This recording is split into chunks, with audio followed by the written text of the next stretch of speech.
Assalamualaikum. Sebelum kita menonton video ini, bagi yang sayang orang tuanya silahkan ditekan tombol subscribe-nya, jangan lupa juga untuk berkomentar. Ini adalah cerita tentang pemuda bernama Sukma di Desa Bayanata, diangkat dari kisah nyata, namun tempat dan karakter yang sudah diubah agar tidak terjadi kesalahpahaman. Biasakan tonton sampai akhir, karena terdapat beberapa pelajaran dari kisah ini. Sukma adalah pemuda berusia 22 tahun yang bekerja sebagai buruh bangunan di sebuah kota kecil di Jawa Tengah. Hidupnya selalu penuh kesusahan, ayahnya sakit parah di rumah sakit, ibunya bekerja sebagai penjual sayuran di pasar, dan ia adalah satu-satunya tulang punggung keluarga. Setiap hari ia harus bangun sebelum fajar untuk bekerja hingga malam hari, hanya untuk mendapatkan upah yang cukup untuk membayar biaya pengobatan ayahnya dan kebutuhan sehari-hari. Meskipun hidup penuh tantangan, Sukma tidak pernah menyerah, dia selalu percaya bahwa suatu hari keberuntungannya akan berubah. Suatu hari, ketika sedang membersihkan reruntuhan rumah tua yang akan direnovasi menjadi apartemen, Sukma menemukan sebuah kotak kayu tua yang terkubur di bawah puing-puing bata merah. Kotak itu tampak sangat kuno, dengan ukiran simbol-simbol yang tidak jelas maknanya dan terkunci dengan kunci besi yang sudah berkarat parah. Tanpa berpikir panjang, ia membuka kotak itu dengan bantuan palu kecil yang selalu dibawanya. Di dalam kotak, terdapat sebuah batu bulat berwarna hitam pekat dengan pola putih seperti awan yang mengelilinginya. Batu itu terasa hangat di genggaman, bahkan meskipun baru saja dikeluarkan dari tempat yang lembab dan gelap. Di samping batu, ada selembar kertas kuning yang sudah lapuk dengan tulisan tangan kuno. Batu ini akan membawa keberuntungan bagi pemiliknya yang suci hati. Namun ingat, setiap keberuntungan memiliki harga, dan makhluk gaib akan selalu menginginkannya kembali. Sukma tidak terlalu memperhatikan tulisan itu. Dia hanya melihat batu itu sebagai barang antik yang mungkin bisa dijual dengan harga mahal. Namun ketika dia menyimpan batu di dalam kantong celananya, sesuatu yang aneh terjadi. Pada hari yang sama, kontraktor tempat dia bekerja memberitahukan bahwa ia dipromosikan menjadi kepala pekerja dengan upah 2 kali lipat dari biasanya. Malam harinya, rumah sakit menghubungi bahwa kondisi ayahnya membaik secara drastis dan bisa pulang dalam beberapa hari. Bahkan ibunya mendapatkan pesanan besar dari restoran terkenal di kota untuk sayuran segar setiap hari. Semua keberuntungan datang sekaligus, dan Sukma mulai merasa bahwa batu itu memang memiliki kekuatan ajaib. Beberapa minggu berlalu, dan kehidupan Sukma benar-benar berubah. Uangnya cukup untuk membayar semua hutang keluarga, ayahnya sudah bisa membantu pekerjaan di rumah, dan bahkan ada kesempatan untuk membuka usaha kecil sendiri, warung makan yang menjual makanan khas kampung. Semua berjalan lancar, hingga suatu malam ketika Sukma sedang menyimpan batu di dalam lemari besi di kamarnya. Saat jam menunjukkan tengah malam tepat, dia mendengar suara ketukan pelan di jendela kamarnya. Suaranya tidak seperti ketukan orang biasa, lebih seperti suara batu yang mengenai kaca, dengan irama yang teratur namun menyeramkan. Sukma membuka lampu dan mendekati jendela, namun tidak melihat siapapun di luar. Ketika dia kembali ke tempat tidur, dia merasa ada sesuatu yang dingin menyentuh lehernya. Dia menoleh dengan terkejut dan melihat sosok perempuan berpakaian putih dengan rambut panjang yang menutupi wajahnya, berdiri tepat di belakangnya. Matanya yang merah menyala seperti bara api muncul dari balik rambutnya, dan dia mengeluarkan suara mendesi seperti ular. "Batu itu milikku, kembalikan batu itu padaku," teriaknya dengan suara yang menusuk telinga. Sukma terjatuh ke lantai, tidak berani bergerak. Dia melihat sosok itu meraih tangan ke arah lemari besi tempat batu disimpan. Namun ketika tangan sosok itu hampir menyentuh lemari, batu yang ada di dalam tiba-tiba menyala dengan cahaya putih terang, membuat sosok perempuan itu menjerit dan menjauh dengan cepat. Cahaya itu kemudian menghilang, dan kamar kembali tenang seperti semula.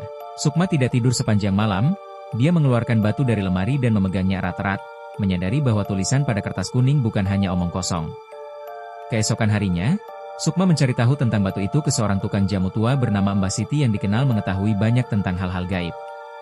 Setelah melihat batu dan membaca tulisan pada kertas, Mbah Siti menghela napas panjang dengan wajah penuh kekhawatiran.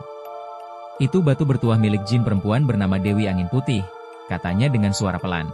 "Dahulu dia membantu warga desa di sini dengan keberuntungan. Namun setelah dibetulkan oleh seorang ulama, batu itu disembunyikan agar tidak disalahgunakan. Kini dia kembali untuk mengambilnya kembali, dan dia tidak akan berhenti sampai mendapatkan apa yang menjadi miliknya." Sejak malam itu, gangguan dari makhluk gaib semakin sering terjadi. Pada malam hari, Sukma sering mendengar suara tangisan perempuan dari luar rumah, atau melihat bayangan putih melintas di depan jendela. Kadang-kadang makanan di warung makan menjadi busuk dengan cepat meskipun baru saja dimasak, atau pelanggan datang namun tidak bisa melihat atau menyentuh apa-apa, seperti ada sesuatu yang menghalangi mereka. Bahkan keluarga Sukma mulai merasakan efeknya. Ayahnya sering merasa ada tangan dingin menyentuh dadanya, ibunya melihat bayangan perempuan putih berdiri di belakangnya ketika sedang memasak. Suatu malam, ketika Sukma sedang merapikan barang-barang di warung makan yang baru tutup, seluruh lampu tiba-tiba padam. Suara angin kencang bertiup masuk melalui pintu yang sudah terkunci, membawa bau harum yang menyengat seperti bunga mati. Dari kegelapan, sosok Dewi Angin Putih muncul dengan wajah yang kini terlihat jelas. Wajahnya cantik namun penuh kemarahan, dengan mata merah yang menyala dan gigi tajam seperti hewan buas. "Kamu telah mengambil apa yang bukan milikmu," teriaknya sambil mengangkat tangan yang panjang dan kurus menuju Sukma. "Keberuntungan yang kamu dapatkan adalah pemberianku dan sekarang aku akan mengambilnya kembali beserta nyawamu." Sukma segera mengambil batu dari saku jaketnya. Seperti sebelumnya, batu itu menyala dengan cahaya putih terang, membuat Dewi Angin Putih menjerit dan mundur. Namun kali ini, kekuatan batu sepertinya semakin lemah, cahayanya hanya bertahan beberapa detik sebelum padam. Sosok itu kembali mendekat dengan senyum jahat. "Kekuatan batu semakin berkurang setiap kali kamu menggunakannya untuk keuntunganmu sendiri," katanya. "Hanya orang yang benar-benar suci hati dan menggunakan keberuntungan untuk membantu orang lain yang bisa menjaga kekuatannya. Kamu sudah mulai lupa tujuan awalmu, bukan?" Sebelum Dewi Angin Putih bisa menyerang lagi, pintu warung tiba-tiba terbuka dan masuklah Mbah Siti bersama beberapa orang tua desa membawa dupa dan air zam-zam. Mereka mulai membaca doa dengan suara lantang, dan sosok perempuan putih itu mulai gelisah. "Kita tidak bisa mengusirnya selamanya," kata Mbah Siti sambil menoleh ke Sukma. "Batu itu harus digunakan dengan benar, atau kita semua akan terkena kemarahan makhluk gaib lainnya yang juga menginginkannya." Ternyata Dewi Angin Putih bukan satu-satunya makhluk yang menginginkan batu bertuah. Pada malam berikutnya, ketika Sukma sedang menggendong batu dan berjalan pulang dari warung, dia merasa ada sesuatu yang mengikutinya dari balik pepohonan. Suara langkah kaki berat terdengar setiap kali dia berhenti. Namun ketika dia menoleh, tidak ada yang terlihat. Tiba-tiba, sebuah sosok besar dengan tubuh seperti kera namun wajah seperti manusia muncul di depannya. Rambutnya kusut dan berwarna hitam pekat, matanya merah menyala dengan taring yang panjang menonjol keluar dari mulutnya. Batu itu bukan hanya milik jin perempuan itu, suara bisanya terdengar seperti guntur jauh. "Itu batu dari dunia bawah, dan aku sebagai pemburu makhluk gaib telah mencarinya selama bertahun-tahun." Makhluk itu bernama Butakala, setan pemburu yang dikenal suka mengambil barang berharga dari makhluk gaib dan manusia untuk dijual ke pasar gaib. Dia menyerang Sukma dengan cepat, mencoba meraih batu yang ada di tangan Sukma. Sukma mencoba menggunakan kekuatan batu, namun kali ini cahayanya benar-benar tidak muncul. Butakala tertawa dengan suara yang menggelegar. "Kekuatan batu sudah hampir habis karena kamu tidak menggunakan dengan benar," teriaknya. Sebelum dia bisa mengambil batu, sosok Dewi Angin Putih muncul lagi dari balik pepohonan. "Jangan sentuh apa yang menjadi milikku," teriaknya sambil menyerang Butakala dengan angin kencang yang membawa daun dan cabang kayu. Dua makhluk gaib itu bertempur dengan sangat hebat, menyebabkan pepohonan tumbang dan tanah bergoyang seperti gempa. Sukma berlari menjauh dari sana, membawa batu dengan erat. Dia berlari ke rumah Mbah Siti, yang sudah menungguinya dengan beberapa barang ritual. "Kita tidak punya waktu lagi," kata Mbah Siti dengan tegas. "Batu ini harus dikembalikan ke tempat asalnya, atau akan ada lebih banyak makhluk gaib yang datang dan merusak desa ini. Kita harus pergi ke gua di atas Gunung Cemara, tempat batu itu pertama kali ditemukan."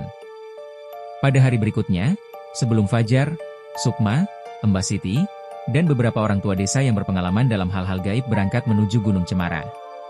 Perjalanan sangat sulit, jalanan yang terjal dan berliku, ditambah dengan hujan gerimis yang membuat tanah licin dan sulit dilalui. Selama perjalanan, mereka sering merasakan kehadiran makhluk gaib yang mengikuti, suara tangisan, tawa jahat, dan bayangan yang muncul dan hilang di antara pepohonan. Mbah Siti terus membaca doa dan menyemprotkan air zam-zam ke sekeliling mereka untuk melindungi dari serangan. Ketika mereka sampai di depan Gua Cemara, matahari sudah mulai terbit. Gua itu tampak sangat gelap dan menyeramkan, dengan batu-batu besar yang menimbulkan kabut putih tipis. Dari dalam gua terdengar suara gemerisik dan desisan yang membuat bulu kuduk merinding. "Kita harus masuk sekarang," kata Mbah Siti. Ketika matahari berada di tengah langit, pintu antara dunia manusia dan gaib akan terbuka lebar, dan itu akan menjadi kesempatan kita untuk mengembalikan batu. Di dalam gua, mereka menemukan lorong yang panjang dan sempit, dengan dinding yang penuh dengan ukiran simbol-simbol yang sama seperti pada kotak kayu tempat batu disimpan. Ketika mereka sampai di ruangan tengah gua, mereka melihat sebuah nisan batu dengan ukiran wajah perempuan cantik di atasnya. Di depan nisan itu, terdapat lubang kecil yang tampak seperti tempat untuk menyimpan sesuatu. Namun sebelum Sukma bisa mengeluarkan batu, Butakala dan Dewi Angin Putih muncul bersamaan di kedua sisi ruangan. "Batu itu milikku," seru mereka berdua secara bersamaan. Perkelahian kembali pecah, Dewi Angin Putih menggunakan angin dan badai untuk menyerang Butakala. Sementara Butakala menggunakan kekuatan fisiknya yang besar untuk menghancurkan segala sesuatu di sekitarnya. Beberapa batu jatuh dari langit-langit gua, membuat mereka harus berlindung. Sukma melihat bahwa kekuatan batu di tangannya mulai muncul kembali, cahaya putih lembut menyala perlahan. "Aku tidak akan menggunakan batu ini untuk keuntungan sendiri lagi," bisik Sukma sambil berjalan menuju nisan batu. "Jika batu ini benar-benar memiliki kekuatan, gunakanlah untuk membantu semua orang yang membutuhkan, bukan hanya aku." Ketika Sukma meletakkan batu ke dalam lubang di depan nisan, cahaya putih yang sangat terang menyala dari batu itu, menyinari seluruh ruangan gua. Cahaya itu membuat Butakala dan Dewi Angin Putih menjerit dan tidak bisa bergerak. Dari cahaya itu muncul sosok perempuan yang lebih cantik dan tenang, dengan baju putih bersih dan rambut yang mengkilap seperti sutra. "Aku adalah roh penjaga batu ini," suaranya lembut namun tegas. Batu ini diciptakan untuk membantu manusia yang suci hati dan bekerja keras. Namun ketika digunakan untuk keserakahan pribadi, ia akan menjadi sumber malapetaka.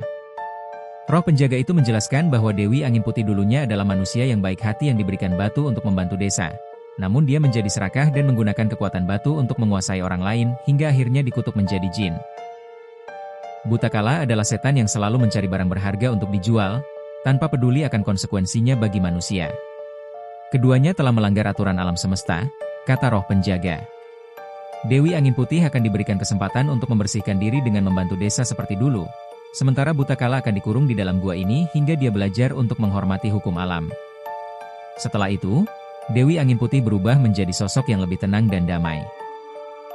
"Aku menyesal atas semua yang telah kulakukan," katanya dengan suara penuh haru. "Aku akan membantu desa ini seperti yang kuduga dulu, tanpa meminta balasan apapun." Sementara itu, Butakala dikurung di dalam sebuah penjara cahaya di sudut ruangan gua, dengan suara jeritannya perlahan menghilang ke dalam kegelapan. Roh penjaga kemudian menoleh ke Sukma.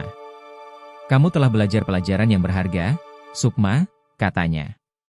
"Keberuntungan tidak datang dengan sendirinya, kamu harus bekerja keras dan selalu berpikir tentang orang lain.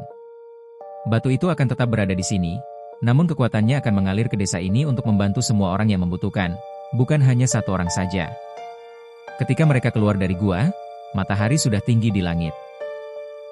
Sukma melihat bahwa desa di bawah gunung tampak lebih hijau dan segar dari biasanya. Ketika dia pulang ke rumah, dia menemukan bahwa warung makannya penuh dengan pelanggan. Ayahnya sudah benar-benar sembuh, dan ibunya sedang tersenyum bahagia sambil melayani pembeli. Semua berjalan lancar lagi. Namun kali ini Sukma tahu bahwa keberuntungannya datang dari kerja keras dan kebaikan hati, bukan dari kekuatan batu ajaib. Namun setiap malam, ketika angin bertiup lembut melalui jendela kamarnya, Sukma bisa mendengar suara perempuan yang bernyanyi dengan lembut, suara Dewi Angin Putih yang kini benar-benar menjadi penjaga desa dan membantu semua orang yang membutuhkan. Dan di dalam gua cemara, batu itu masih menyala dengan cahaya putih lembut, menjadi bukti bahwa kebaikan hati akan selalu dihargai, bahkan oleh dunia gaib itu sendiri.